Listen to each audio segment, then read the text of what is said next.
18টি দেশের 18টি দলের নামি দামি ই স্পোর্টস প্লেয়ারদের নিয়ে ফ্রি ফায়ার ওয়ার্ল্ড কাপ 2025 শুরু হয়েছে। এই ওয়ার্ল্ড কাপে বাংলাদেশের হয়ে প্রতিনিধিত্ব করছে টিম রেড হক।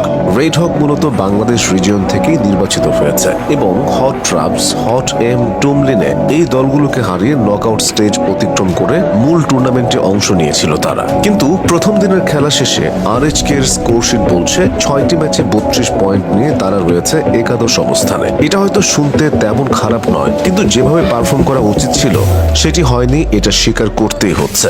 আরএইচকে প্রথম ম্যাচটা তারা হালকাভাবে নিয়েছিলেন, যেটা তাদের জন্য খারাপ ফল বয়ে আনে। আন্তর্জাতিক মানের অভিজ্ঞতার অভাব ছিল চোখে পড়ার মতো। প্রতিপক্ষের গেম সেন্স অনেক উন্নত ছিল, যারা আরএইচকে এর সামান্য দুর্বলতাকেও কাজে লাগিয়ে ম্যাচ ঘুরিয়ে দিয়েছে। তবে আরএইচকে শুধু পরিকল্পনার ঘাটতি নয়, আরো কিছু কারণ রয়েছে যেগুলো সরাসরি পারফরমেন্সের প্রভাব ফেলেছে।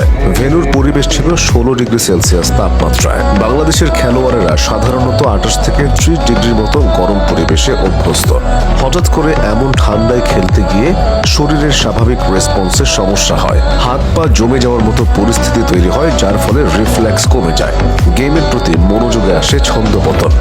আরেকটি বড় সমস্যা ছিল ডিভাইস। অনেকেই জানেন না, আন্তর্জাতিক ই স্পোর্টস টুর্নামেন্টে খেলোয়াড়দের ব্যক্তিগত ডিভাইসে খেলার অনুমতি দেওয়া হয় না। আয়োজক কর্তৃপক্ষ একটি নির্দিষ্ট কোম্পানির ফোন সরবরাহ করে এবং সবাইকে সেই ফোনে খেলতে হয়। আরএইচকে টিমের জন্য এটি ছিল একেবারেই নতুন ডিভাইস, যেটির কনফিগারেশন, সেন্সিটিভিটি, টাচ রেসপন্স সবই ছিল অপরিচিত। আর তারা এই ফোন হাতে পেয়েছে খেলার আগের রাতেই।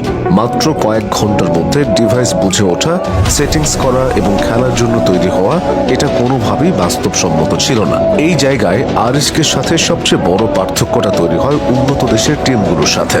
তারা স্পন্সরদের কাছ থেকে সেই নির্দিষ্ট ডিভাইস আগেই পেয়ে যায়।